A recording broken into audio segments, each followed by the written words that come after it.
Good morning and good afternoon, and welcome to Ali Solo Good Tues News Day. That's right, we have all the good news you need to hear for the week so that you can get inspired and have hope in humanity again.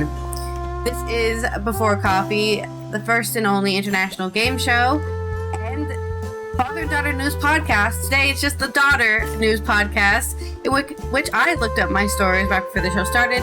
I just got caffeine in my body and I'm ready to read and speak live on stream. Let's get into the Tuesday headlines and spin that segue wheel. We're still gonna have segues between stories. Today on Good Tues News Day. New blood test offers genuine hope. It can detect pancreatic and ovarian cancers before symptoms appear. Crusted ibis returns to Japanese town decades after extinction in Japan. For more good news, AI helps musicians with Parkinson's finish new record, as in a musical record. And a missing Toronto teenager, Esther, is found safe, police confirm. In my culture good news, housing for all. Hollywood's icon Richard Gere calls an end to homelessness. Start donating your house now. Oh, actually, I should look at that stuff today. Yes, all that and more on today, which is National Rocky Road Day. If you like to have all of the things inside of your ice cream, today's your day, June 2nd, 2026, on Before Coffee.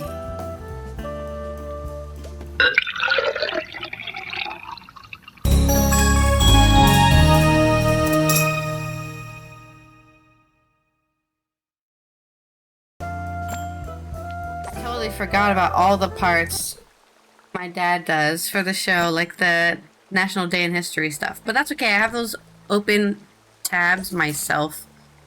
So we're all good to go. Actually, let's go here. And we'll roll our first segue between stories.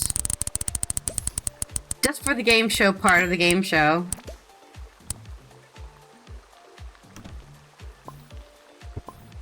It's a bad pun. I have to come up with a bad pun while I'm reading my stories. That's great.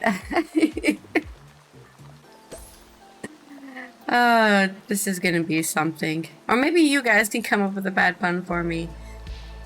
Let's go to my first story today, which is coming out of the UK, where a new blood test is offering genuine hope for people with ovarian and pancreatic cancers. This is by Storm Newton on The Independent. An annual blood test designed to detect multiple cancers before symptoms appear is feasible at scale on the NHS, experts have said. The Gallery test works by identifying DNA shed by cancer cells in the bloodstream, offering earlier indications of disease. Results from the trial involving 142,942 people in the UK aged 50 to 70. Why did my news... Okay, why did that just... I was just reading the story and then it closed. Oh, here it is. It's back. Also, happy Good News Tuesday. Tommy? Can you come up with a pun for me about diseases? Thank you. Where was I? Results from the trial involving 142,942 people in the UK aged 50 to 77 with no cancer symptoms are being presented at the American Society of Clinical Oncology, ASCO, annual meeting in Chicago.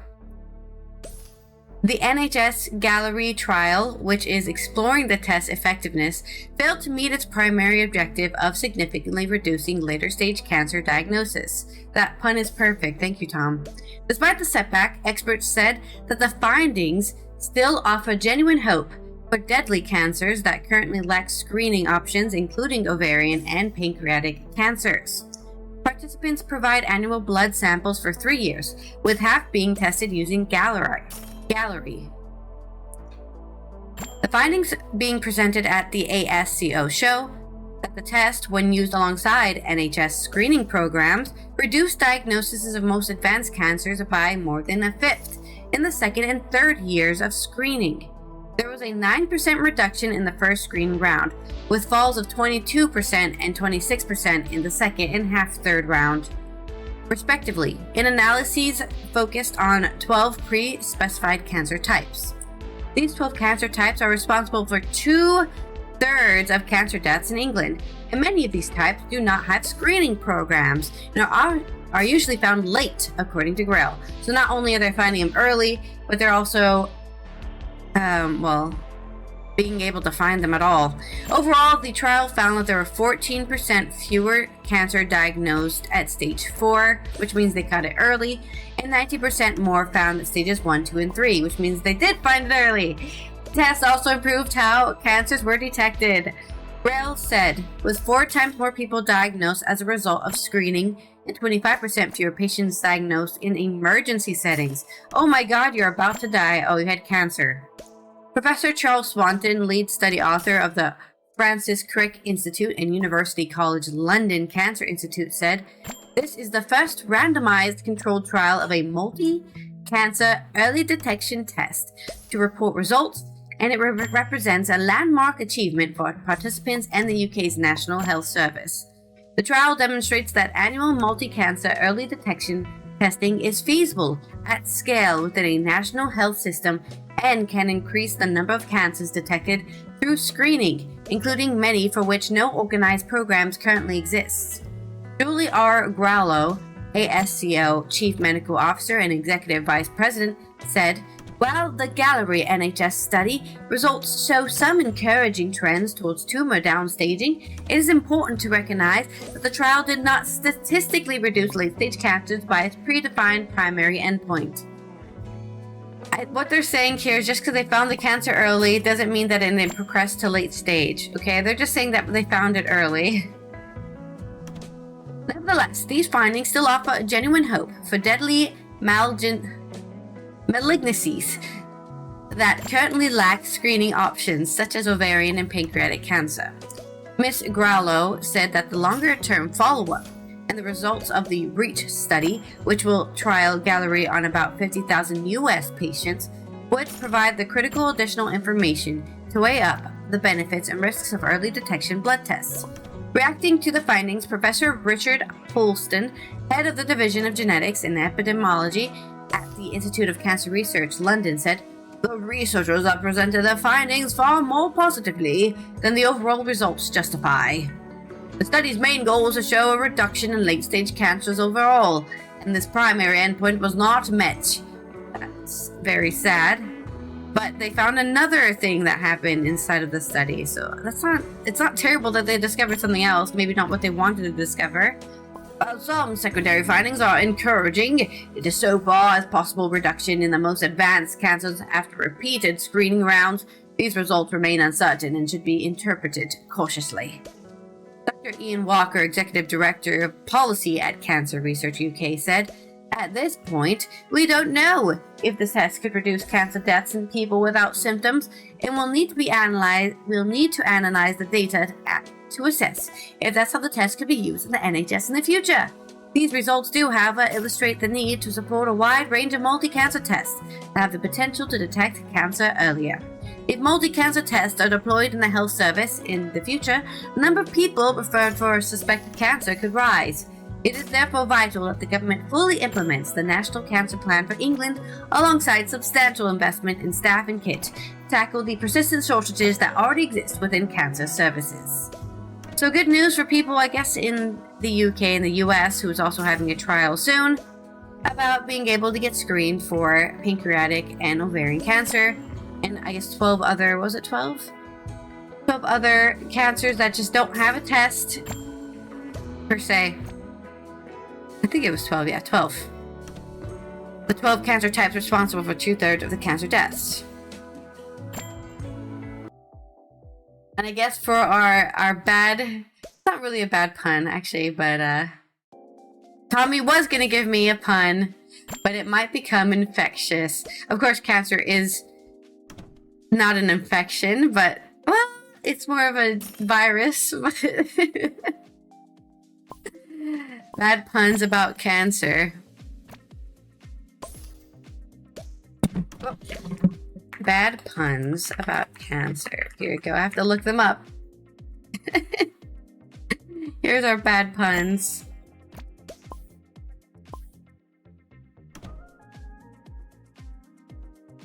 There's cancer as in the there's cancer puns for like the star sign.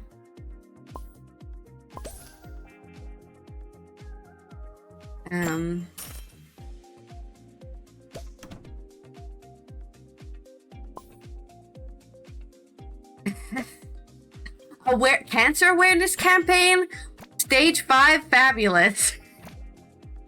That's such a bad joke. Such a bad joke. Oh, it's terrible.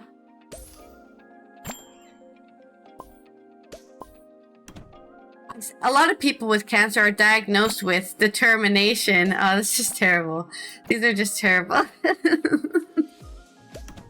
Anyways, let me boo myself here. Where is it?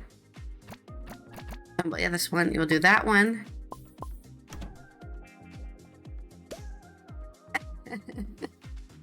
And this one.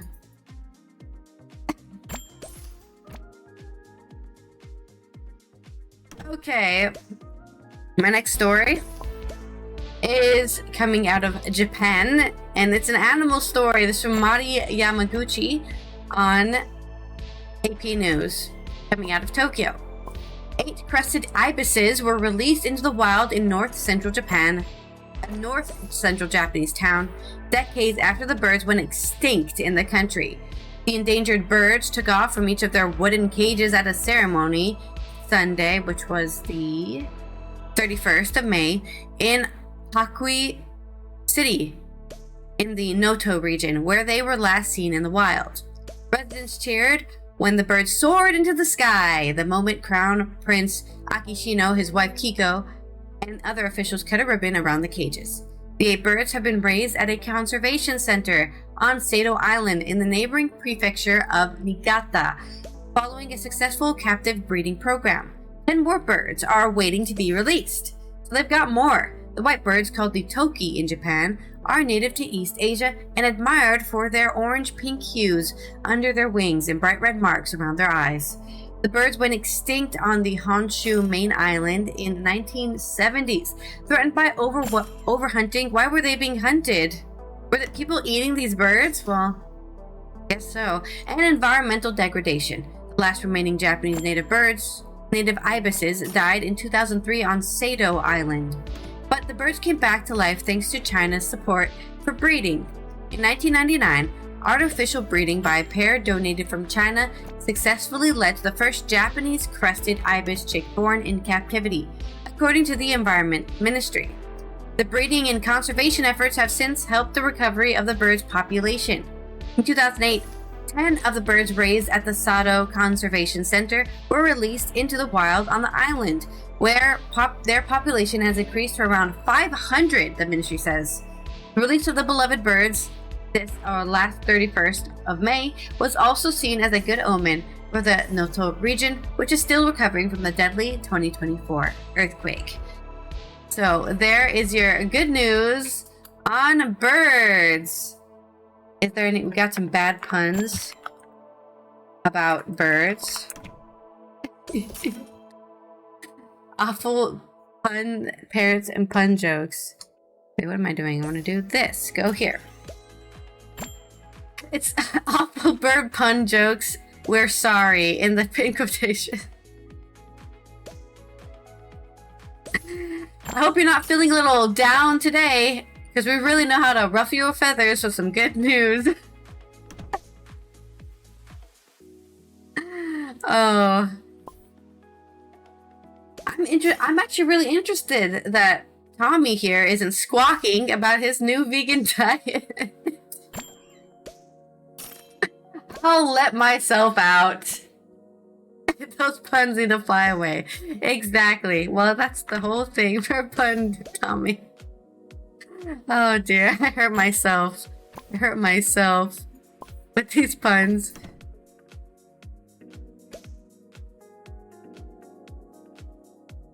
Here we go. I'll give myself some laughter. Oh, I also need to get my own daily acorn. I got the Pokeball acorn. Okay. That is our stories coming up from that side. Of course, since it's only me today, we have some more good stories from me. Just me.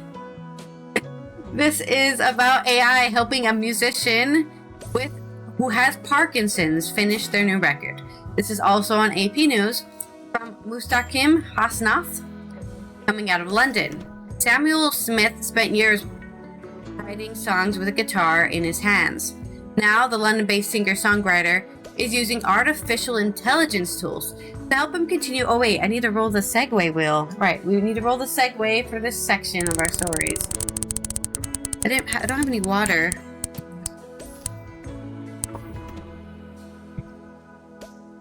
Alright, our next segue is haiku. How am I supposed to write a haiku about this? Okay. The singer-songwriter is using artificial intelligence tools to help him continue making Americana music after Parkinson's disease largely took away his ability to play guitar. Smith, who was diagnosed with the progressive neurological disorder in 2020, recently released his second album, The Art of Letting Go. For one of the 8 tracks, an instrumental piece titled Horizon, he relied on platforms that use AI to generate music to create demo arrangements that would convey his vision to the musicians who recorded the song.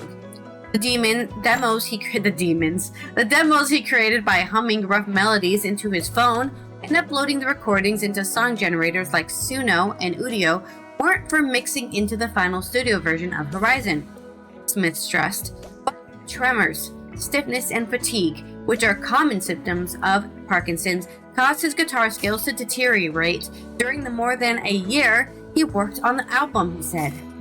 So then I'm faced with a question, Smith, 49, said.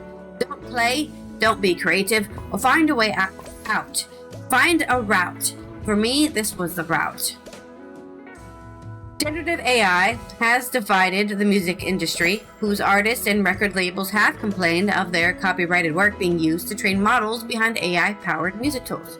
Sony Music Entertainment, Universal Music Group, and Warner Records sued Suno and Udio in June of 2024, although Universal later reached a settlement and partnership deal with Udio, and Warner did the same with Suno. Let's discuss is what those platforms can do when employed by a serious musician like Smith, similar to how vibe coding can be way better if you actually know how to code to begin with. If you don't know how to code and you do it, you can really mess stuff up. Smith, whose disease affects the tools central to his songwriting and identity as a guitarist, his hands, he released his debut album in the springtime in 2023, saying he wanted to give his 2 sons a way to remember when he could perform and record music himself. I'd always written, I'd always played, I always sung, he said, and immediately it became clear to me that it was in trouble, that my music was going to be seriously compromised. AI music generators use systems trained on large data sets of recorded music and audio. The platform analyzes patterns in melody and harmony and rhythm before generating new audio based on prompts or uploaded recordings. Users don't need music talent to end up with a serviceable song or even a popular one. Smith said producing convincing demos from the synthetic tracks that apps generated often required 50, 100, 150 attempts to get something good, and extensive editing to get something that sounds close to my music. After humming a song into his phone and uploading the recording, he gives prompts describing instrumentation, mood, and style. AI is not replacing anything for me, he said. It's unlocking, it's enabling, it's allowing me to keep writing. I upload my lyrics, AI doesn't create my lyrics. I upload my music, AI does not create my music. He added, it then brings it to life in a way that I can play to session players and say, here, that's what I'm thinking, and that is what I'm hearing. The album was produced by Grammy-winning pianist and producer Matt Rawlings, who assembles a group of established roots and bluegrass musicians for the project. They include dobro player and 16-time Grammy winner Jerry Douglas, Grammy-winning banjo player Alison Brown, fiddler Stuart Duncan, guitarist Brian Sutton, bassist Victor Krause, and singers singer Jonatha Brooke and Glenn Phillips. For Smith, the experience of singing in a Nashville studio alongside musicians he had admired for decades was an extraordinary moment. Grammy-nominated guitarist Julian Lage, known for his jazz and acoustic recordings with Blue Note Records, performed on the album's title track and on Horizon. The later recordings became a bittersweet high point in Smith's career. Despite the progression of his disease, he managed to play a guitar duet with his friend. I hadn't been able to play for months, but I kept telling myself that if I wrote something to take to the studio, perhaps the clouds would part for a few minutes. Smith said, "That's what happened. I had a window of about 10 minutes in the studio when my arm freed up, so in the end I was able to capture the last breath of my guitar playing." It's so sad, but it's also inspiring. Experts said that AI-assisted music tools could benefit other people with disabilities or illnesses. Riyadi Magnon, a composer, music producer, and sonic artist who teaches at Brunel University of London, said, "Technology like affordable digital recording of software effectively democratized the making of music in recent decades by helping songwriters and musicians communicate ideas and collaborate more easily with their robot overlords. AI tools that generate polished sounding material from voice or text prompts could work in the same way," he said. "If these tools are able to enable people to be able to participate with other creative groups and encourage more people to feel confident to be able to reach out to an ensemble or an orchestra or something, then I think that's all for the better," Magnon said. But an over-reliance on the technology could interfere with the trial and error, frustration, and synergy that are necessary for parts of musicians' artistic development, Magnon said. "What makes a lot of music making meaningful is the collaborative element," he said. "There's a lot of experimentation and development and failure that's part of the musical discovery, or any art discovery, I would say. Udio and Suno have denied copyright infringement allegations and said they wanted to work with the music industry, not in opposition to it.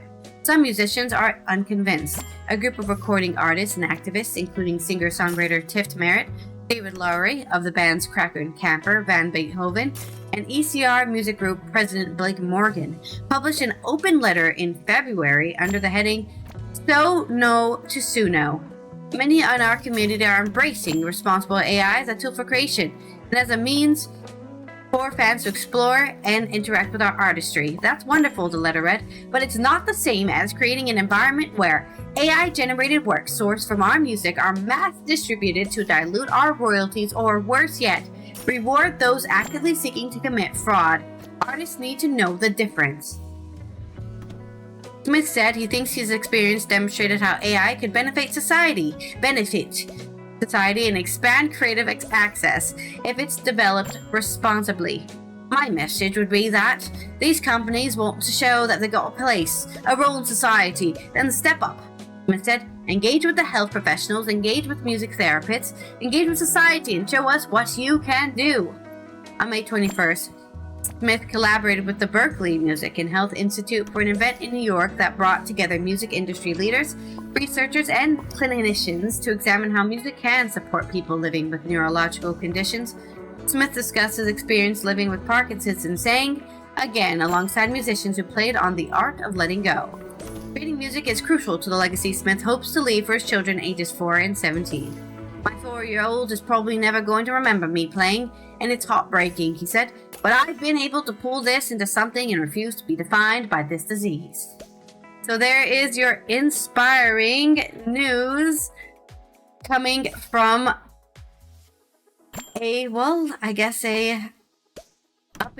out and going singer-songwriter instead of up and coming, out and going, in which they have not let their disease let them down and have kept going thanks to the help of generative AI as a tool, not a replacement of music creation. And here's my haiku. "Machines tune the heart.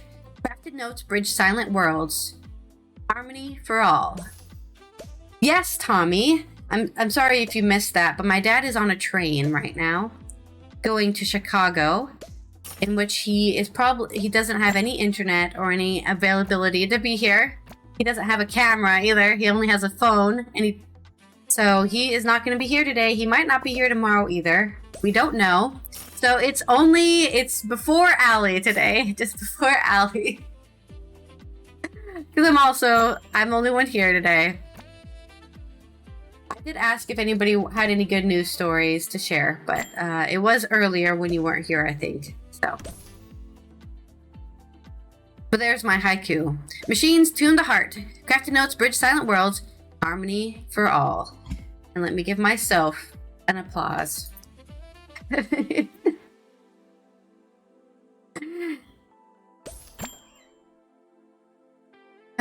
Where's my big cheering thing? Oh, here we go.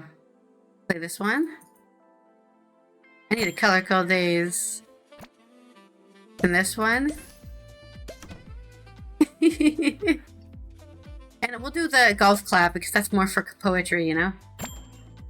Thank you, thank you. Let's go to my next good news story. Coming out of Toronto in Canada, where a missing teenager has been found safe and sound. It's from Isaac Callan on Global News Canada. A 14-year-old girl who has been missing for almost 2 weeks has been found safe, Toronto police say, ending a massive region-wide search. Esther, who has been diagnosed as being on the autism spectrum, disappeared from her North York home and was last seen around Bathurst Street and Hotspur Road after midnight on May 16th. Her disappearance led to a massive search operation with a $25,000 reward, Canadian dollars by the way, offered for information on the missing teenager. Police have said they are concerned for her safety and last week upgraded their search to a level 1 operation, which is the highest level. On Thursday, which would have been the 28th of May afternoon, police confirmed on social media Esther had been found safe and promised more information later in the day. I can advise that she was located in a home here in Toronto. Superintendent, I think, Don Belanger of 32 Division told reporters. I love when they put SUPT, like I'm supposed to know what that means. I think it's superintendent. I don't know what a SUPT is. What does SUPT stand for?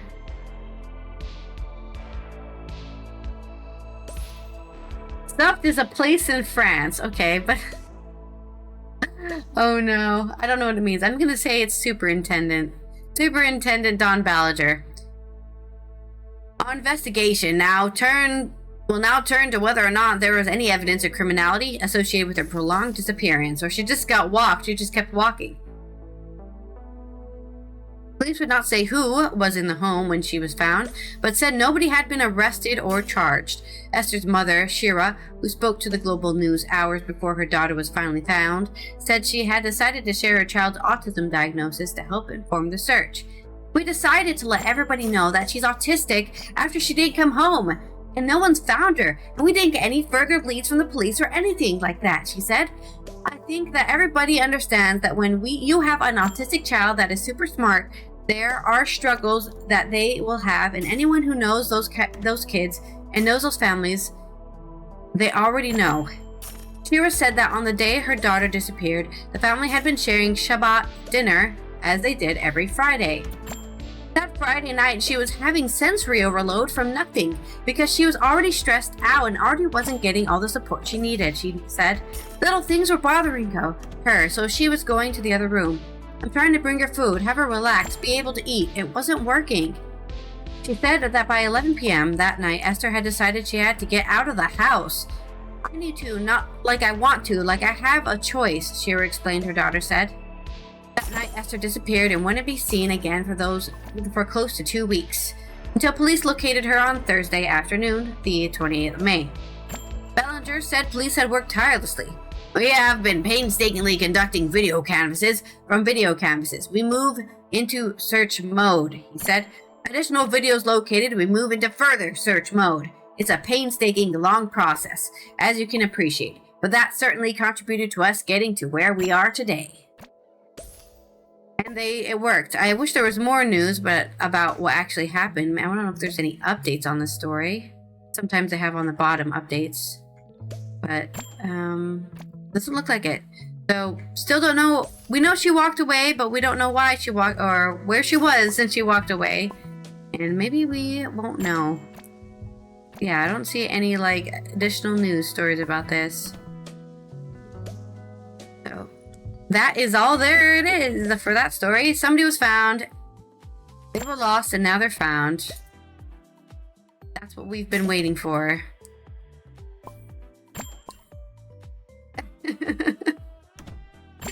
Hey, it's good news because sometimes you can't get it. For my haiku, we have Shabbat, candles glow, laughter fades into the night as silent holds her pleas. Oh God, I need to get out of here. Sometimes I feel that way, but it's mostly when I'm in front of my screen. Like sometimes I just need to close my eyes and not look at the screen at all because it gives me a migraine. Too much screen time for Allie over here. Right. I'm gonna play myself some clapping. Yeah, some golf clapping. I think this is a bit too much, but yeah, woohoo!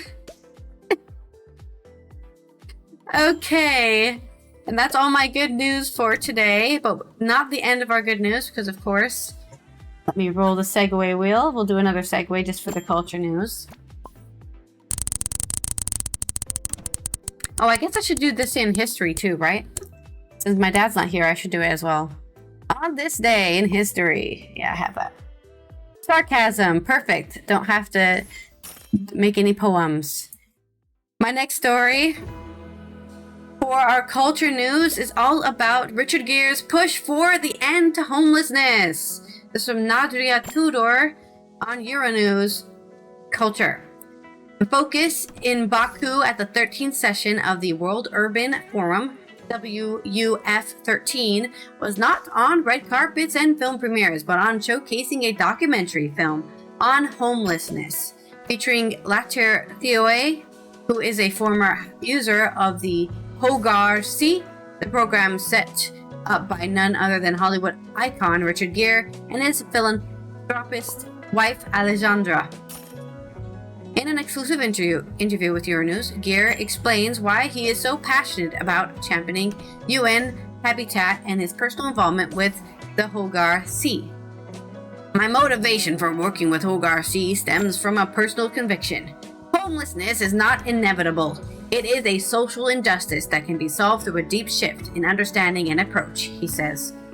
My wife Alessandra and I have been working with Hogar C for over 10 years and have been able to closely follow its development and progress. In 2024, we joined the organization's board of trustees.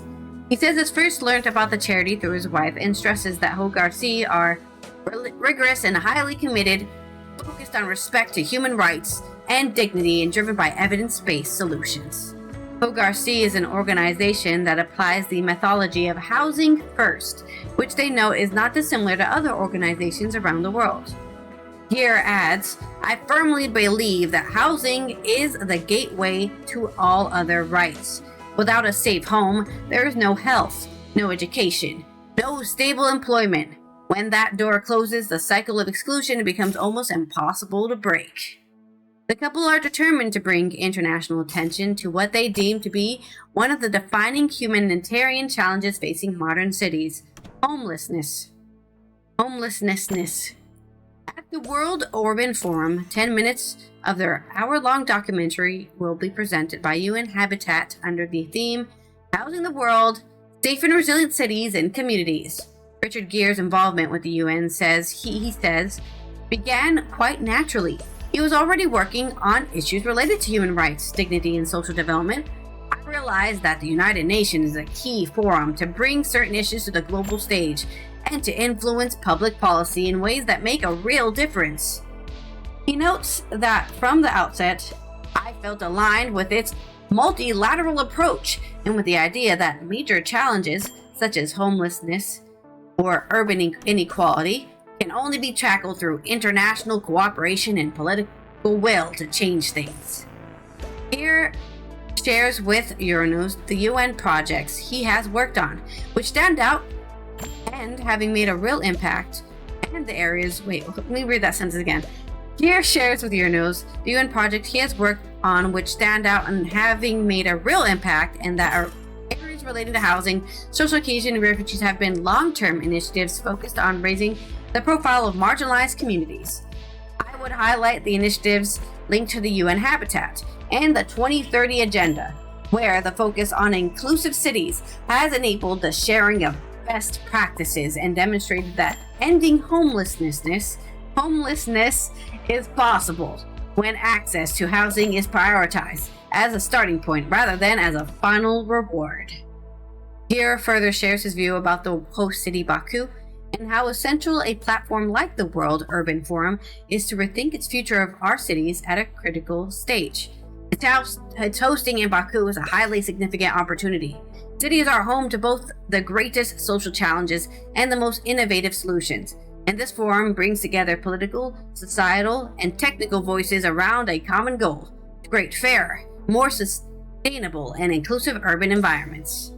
It is essential that homelessness is part of this conversation, because there can be no successful cities whilst there are people living on the streets, he adds. When asked about the significance of the WUF 13 being held in Azerbaijan, he shares the fact that the World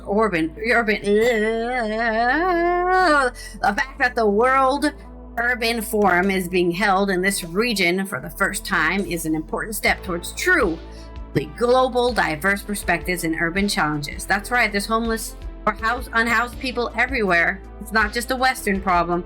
Each context brings different realities, but also valuable lessons, and decentralizing these spaces for debate is key to avoiding single-minded perspectives. He underlines that it sends a clear message: human rights, housing, and social inclusion are not a regional issue, but a responsibility shared by the entire international community, our human species, one could say. The involvement comes from the Gere Foundation and the Hogar, which is a Spanish organization working towards ending homelessness through long-term housing solutions and social initiatives. The Hollywood star's work has played a part in his life, parallel to his acting career, culminating in decades of advocacy linked with human rights, vulnerable communities, and refugees. Euronews asked Gere if personal experiences have pushed him towards committing to those who are homeless. Some years ago, during the filming of my movie Time Out of Mind, I was portraying a homeless person. I walked through the streets of New York without anyone recognize me, and I felt something I'd never experienced before: indifference, invisibility, isolation. That experience had a profound effect on me. He adds, over the years, I've had many conversations with people living on the streets, even somebody I worked with in film years ago. Listening to the stories of lives marked by loss, loneliness, despair, and illness made me realize that unless we have a strong support foundation and network, family or friends, any of us can end up in that situation. The longevity of Gere's career is impressive, and there are few people who do not know the actor's work, from American Gigolo, Pretty Woman, An Officer and a Gentleman, or Chicago, to name but a few. I think he played the lawyer in Chicago, right? No, or am I thinking of... No, that was Chicago. Wasn't it? Oh, I don't remember who he played in Chicago. Let me look that up. Chicago on IMDb.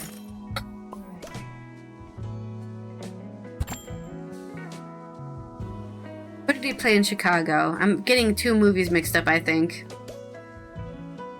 Oh, no, I was right. Chicago. Who does Gere play? Billy Flynn. Yeah, I'm pretty sure that's the lawyer. Billy Flynn. Yeah. He played the... I was right. He played the lawyer in Chicago. To name but a few. Nevertheless, he has subsequently devoted a sizable part of his time on humanitarian causes and helping others in need. It wasn't a single defining moment, but rather a personal journey, he explains. Over time, I came to understand that the true meaning of a human life lies in the being of service to those who cannot be seen or heard. You hear that, billionaires? The Gere Foundation works closely with UN Habitat, and the center is Hogar, an organization which argues that homelessness should not be an accepted status quo or permanent social condition.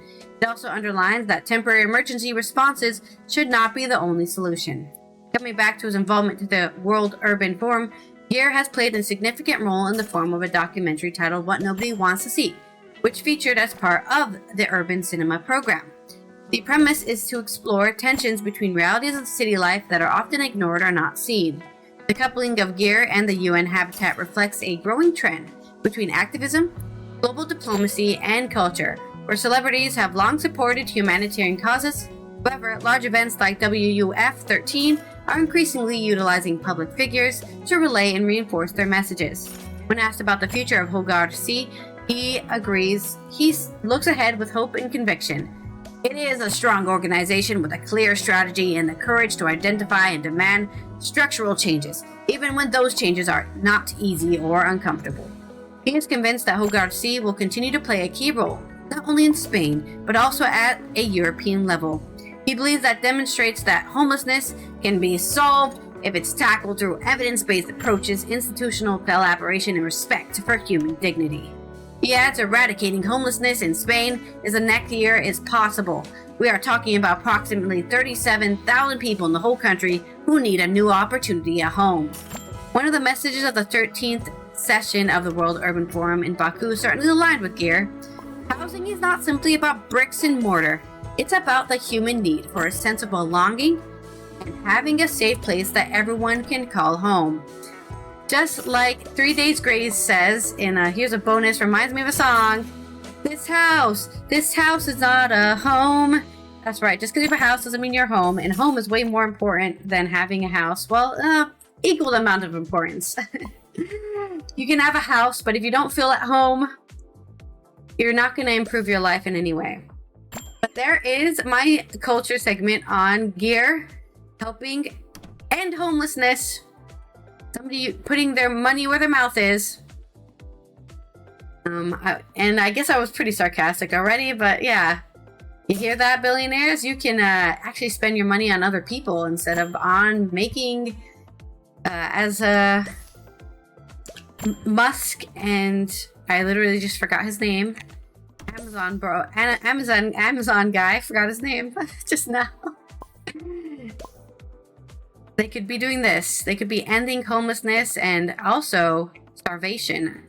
I remember when Musk specifically said, "Hey, it only costs this much money to end starvation around the globe," and then did not donate any of that money, did he? All right. Also, I was just thinking, I should have found a mic drop moment. Let's see. Let's see if there's anything going on today. Or maybe we can do some a 10-minute of this. We can do a 10-minute part of this film. What was it called again? 10 minutes of what nobody wants to see. Maybe there's like a trailer for it or something. Let me go to YouTube. Or maybe the actual presentation at Oof 13. Oh no, I can't find it.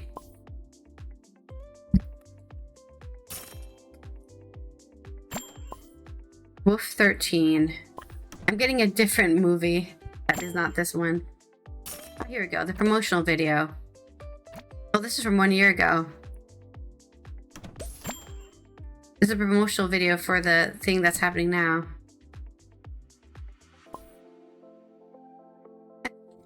I like how I search it up and then all I get is a bunch of other videos. Like, it's like, we couldn't find anything else. Why don't you look at this stuff? I guess there's no videos of this.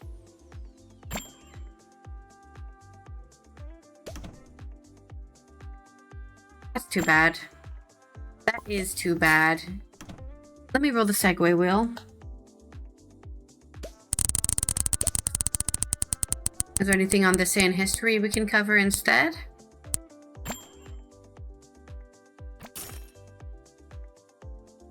Associate. We're definitely going to be doing that. Bo Diddley. The Wire.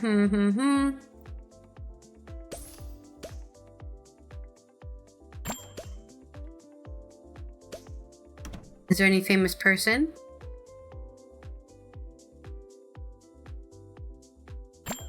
Maybe I'll just do the Baku. I guess we'll just do this. Yeah, I guess we'll just do that.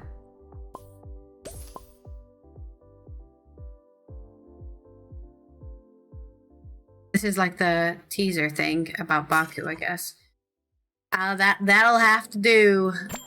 That'll have to do, pig. That'll do, pig. That'll do. Let me download this video. Or I could just put the URL in.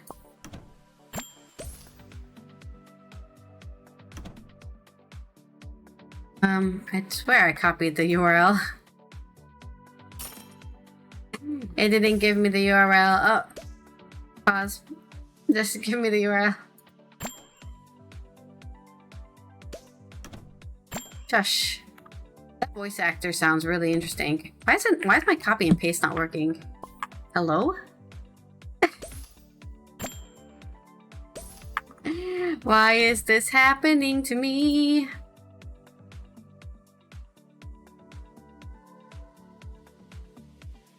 Said it was copied, but when I press paste, nothing happens. Wait, is my keyboard not working? My keyboard is working, but copy and pasting isn't working for some reason. All right, let me go back.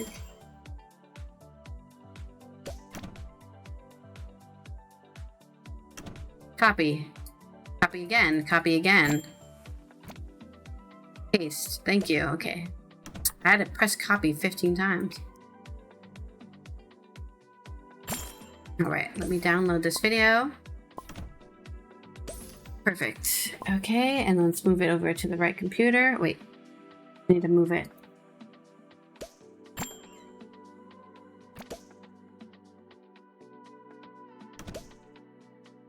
Where? Mic drop moment.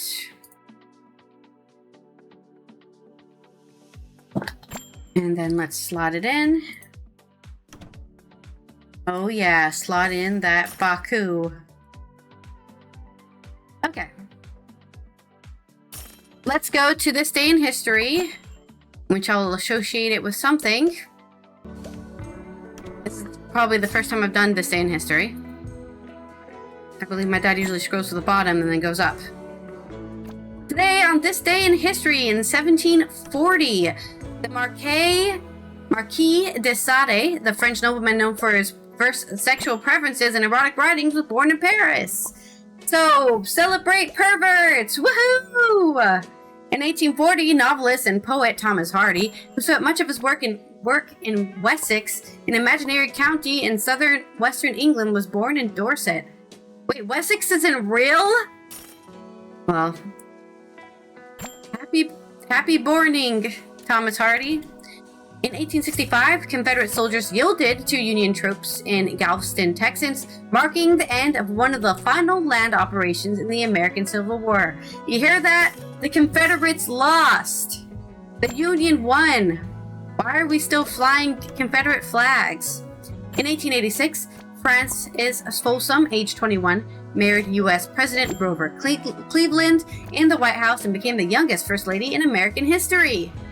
Is that something to celebrate? How old was Grover Cleveland when he married Frances Folsom?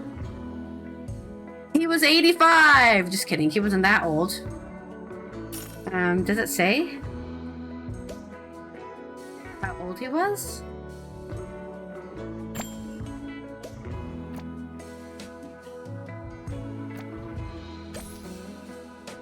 It does not say how old he was. I guess we have to look up Grover Cleveland and see what year he was born. He was born in 1837. She was born. So, 64. Almost 30 years older than her. That's crazy. Anyways, in 1940, Constantine II, King of Greece from 1964 to 1974, was born in Pishkiko near Athens.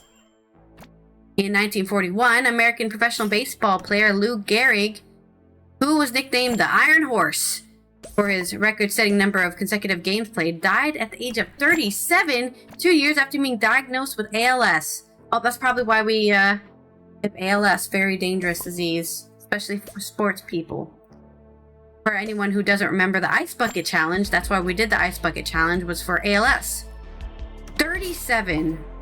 In 1946, in the aftermath of World War II, the people of Italy passed a referendum to replace the governing monarchy with a republic. Italy went republic.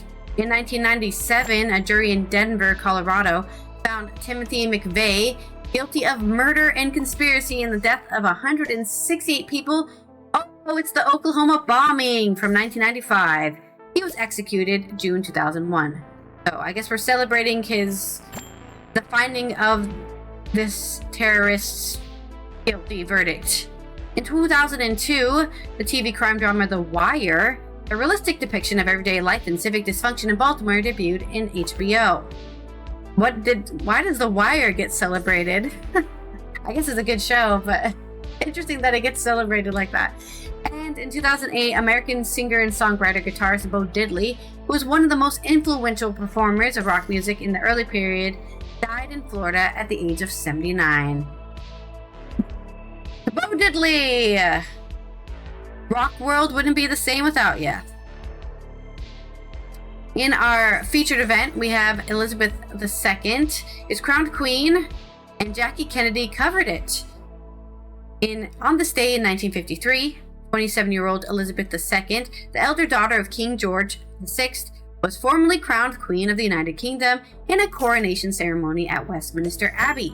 In the crowds outside was reporter Jackie Bouvier, who covered the event for Washington Times-Herald. It was one of her last assignments. Months later, she would marry John F. Kennedy, and then later actually meet the Queen at a dinner when John F. Kennedy visited the Queen. So that's pretty cool. Full circle moment. In our biographies, we have our featured biography, Johnny Weissmuller, American swimmer and actor, who was born on June 2nd, 1904, in Friedorf, Romania. He's American, but he was born in Romania. What is he famous for? He's famous for... Oh, he died in Mexico even. Well, he's famous for winning 5 Olympic gold medals under American freestyle. In 67, he set 67 world records. And then he also played Johnny. Oh, he was in Tarzan. He was the actor for those black and white Tarzan films. There you go, that's who he was. It's also 1956, Mani Ratnam, Indian filmmaker's birthday. In 1953, Cornel West, American philosopher and political activist. In 1930, Pete Conrad, American astronaut. Which astronaut was he? He was a co-pilot of the Gemini 5 spaceflight in 1965, commanded pilot of Gemini 11, and spacecraft commander of Apollo 12 flight to the moon, commander of the Skylab 2 mission. There you go. Pete Conrad. Everyone always forgets Pete Conrad. We already did Johnny Weissmuller, and Thomas Hardy also did that as well. He was born, and he was making his work on Wessex, which is in a real place. I had no idea it was in a real place. And today, in the National Day calendar, it is International Volkswagen Bus Day. So celebrate that hippie bus. The hippie bus, really, it's what it is, the hippie bus. National Rotisserie Chicken Day. Stick a rod through a chicken and just spin it around on some coals. National Rocky Road Day. Everyone's favorite. I just put a bunch of stuff in ice cream and I have to chew in it now. National Bubba Day. What is Bubba Day? Recognize those who are it's recognizing children who are lovely called Bubba. Just like in that film, Forrest Gump. Bubba Gump. National Leave the Office Early Day. Do you hear that, everyone who's at work? It is National Leave the Office Early today. So, if whatever you gotta do, you've gone home early. The quirky National Day is intended to be an incentive to those who often work more than 40 hours. Omlin.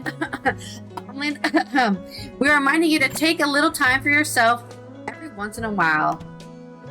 Well, time to leave. Now, you got an emergency and you've got to go to the beach today. Sorry. I don't make the rules. It's National Leave the Office Early Day. The same part. You've got to go for a hike then. Oh no, I have to go for a hike. Get some of that work done. And that is our national day. That's our national day. And on this day in history for June 2nd, 2026 on Before Rotisserie Chicken. You know what's great about being cold is you can just put more clothes on. So sad. Go to the gym. I don't know. Go to an indoor pool with warm, like with a sauna. Go to the sauna. That'll stop you from being cold. For our international calendar, there's nothing today. The UN is not celebrating anything except for itself. So I hope you had a good global day of parents yesterday. I associate this day in history with actually rotisserie chicken. There is this new YouTuber I've been watching, which funnily enough, they live in Maryland of all places, and they don't make chickens, they farm chickens.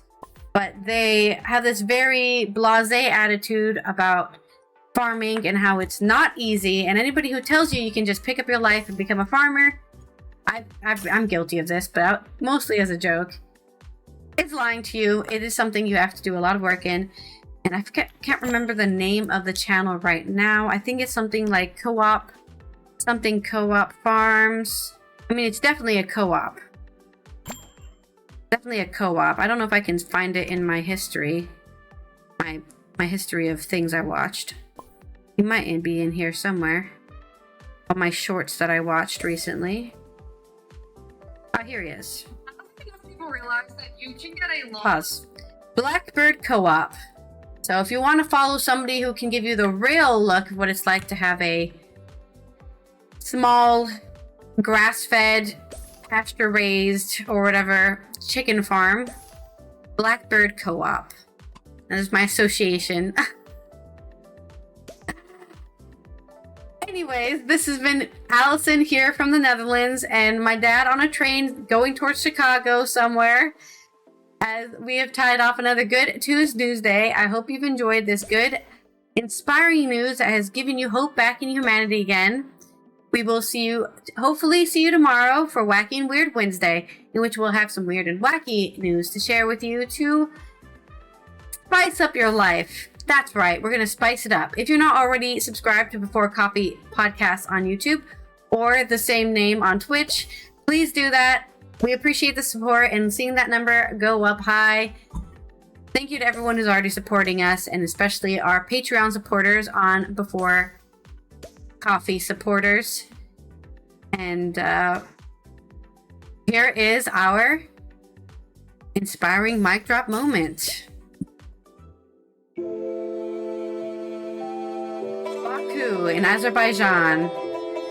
Baku. This video, of course, was from an hour a year ago. Developing industrial and financial center, the largest city of the South Caucasus. Is this what the Azerbaijan combination of history, modernity, accent and sounds charm. like? The history of ancient inhabited places in Baku, namely the intensive use of this area by human beings, goes back Look to at that, the they have a period bunch of Upper old cave Paleolithic. drawings. The first urban Paleolithic? structures surrounded That's a long by time the ago. old city Ichiri later date back to the 7th It is really cool to look at very BC. old walls. The city and the urban The life combination of blossomed modernism throughout the and century, ancientism is and really cool. finally, in the mid of the 19th century, namely in 1847, the first ever mechanization of the oil well drilling in the world Oh, in Bibi Heybad there we settlement go. of Baku defined the Good old city's oil. industrial future. The rapid a growth lot of of oil. the city towards the oil boom in the end of the 19th century increased its population up to 150,000 inhabitants. And this was the key moment when the first From urban what document, number? the master plan of the I wonder what they Cosmopolitan used to be before the Industrial oil. Center was developed. Yeah, that definitely looks like Later an on, after industrialized World War II, city. The appearance of the city of 1 million inhabitants and neoclassical 1 architectural million? identity was mixed with the traditional school. The Just the city establishment alone? of Baku Metro Network, the new public transport system below the architectural layer, and rays of cultural, they have a industrial, subway. and also massive residential Or a construction metro, as we across say the here in northern Europe. and eastern plateau. During Haydar Aliyev rule, starting from the late 60s, empowered the city's infrastructural landscape and formed a new notion, the Greater Baku. Industry. The strong and steady industry. economic growth of the country in the 21st century triggered a Azerbaijan. new fundamental Black. urban expansion of the Is city. that the one? The now larger Baku had to meet the challenges of the 21st century and become more efficient, greener, more comfortable, Big and sustainable buildings. following its fast social Oh, look at growth. those trees. The massive reconstruction, establishment of modern parks, reorganization of residential areas, stipulation They've done of it greener all. public They've and citied the private city. transport, development Bike of roads. sustainable energy resources, and circular economy goals require reorganization of the urban environment for stepping even further. Here's a bunch of big The words. city responded with a modern master plan. This Ooh. new document focuses on 4 priority targets. What are they gonna The first do? priority is sustainable urban development, which implies polycentricity based on new compact sub-centers, treating them as multifunctional Ooh. cores, Okay, which that's will really provide smart. equal opportunities So that you don't and all have to inclusion. go.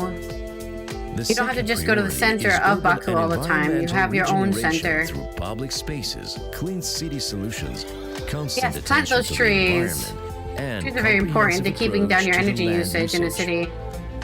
It's Priority pretty green. number 3 is the care for architectural image and historical heritage of the city.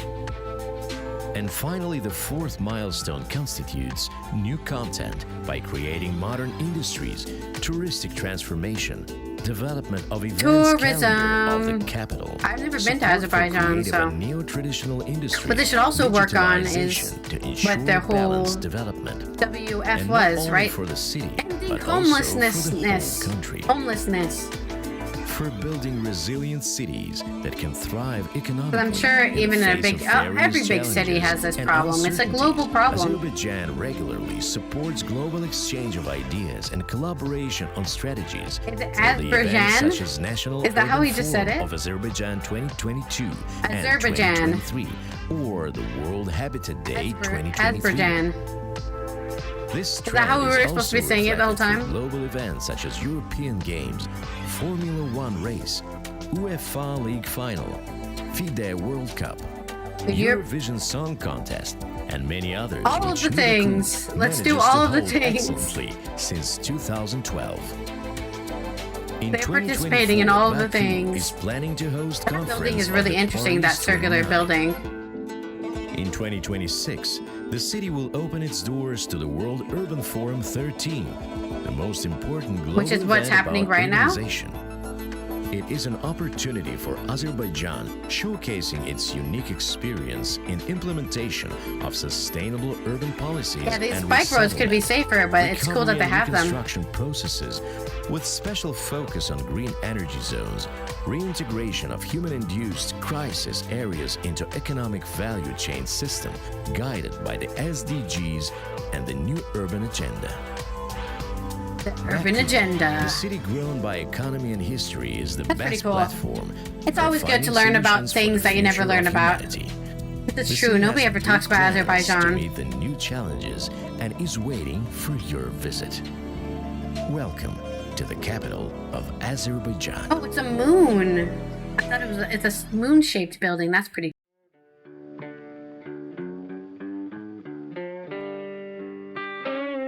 Be sure to hit the like, subscribe, and notify buttons, and follow our other channels, Toxic Alley, History of Gravy, and Scratchy Old Record.